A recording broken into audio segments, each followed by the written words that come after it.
Hello, my name is Madison, and today I'm going to show you what it would be like to live on Mars.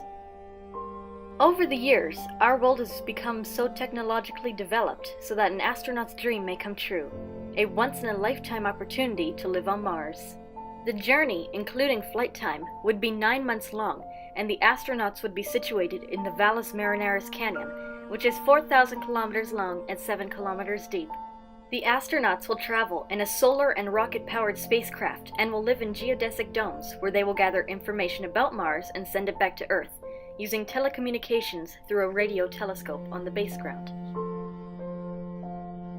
This base camp, made for a team of 8 astronauts, will include 4 bedrooms, 2 bathrooms, 2 kitchens, a laboratory facility, infirmary, observation and research station, a utility dome that recycles water and returns it to the domes, and a greenhouse with growing fruits and vegetables, including potatoes, tomatoes, cucumbers, green onions, cabbage, lettuce, carrots, radishes, bananas, apples, raspberries, and blackberries. Let's begin the tour. Since oxygen levels are only 0.13% on Mars, oxygen is recycled in the spacecraft, domes, and spacesuits, with vents that use electrolysis to split water molecules into hydrogen and oxygen to balance temperature, humidity, and oxygen levels.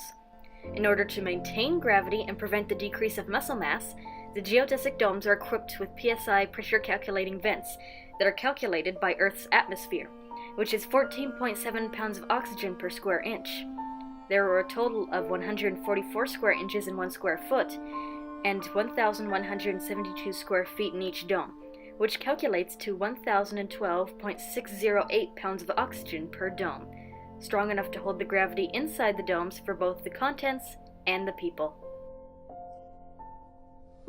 The entire spacecraft, domes, and rovers are lined in thermal protection system tiles. These tiles cover essentially the entire surface of the aircraft and domes and are white or ivory in color.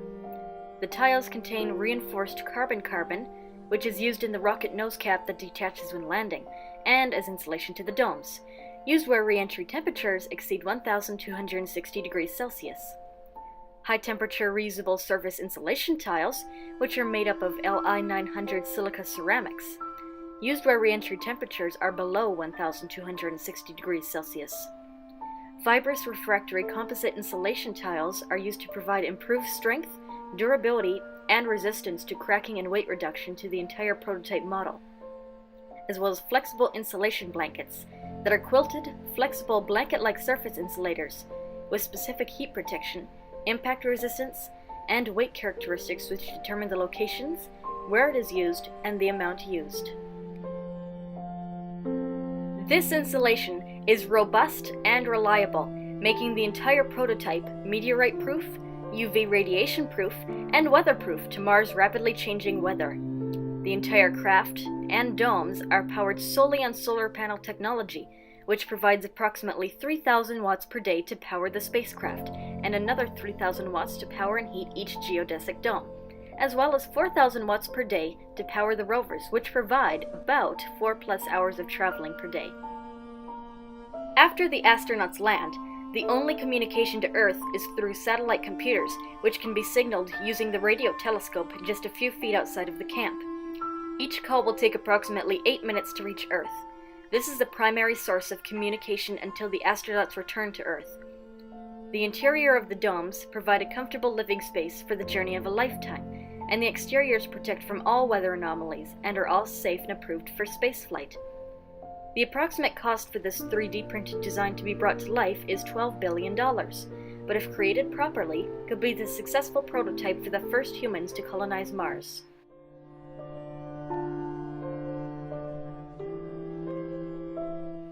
Thank you for watching this presentation.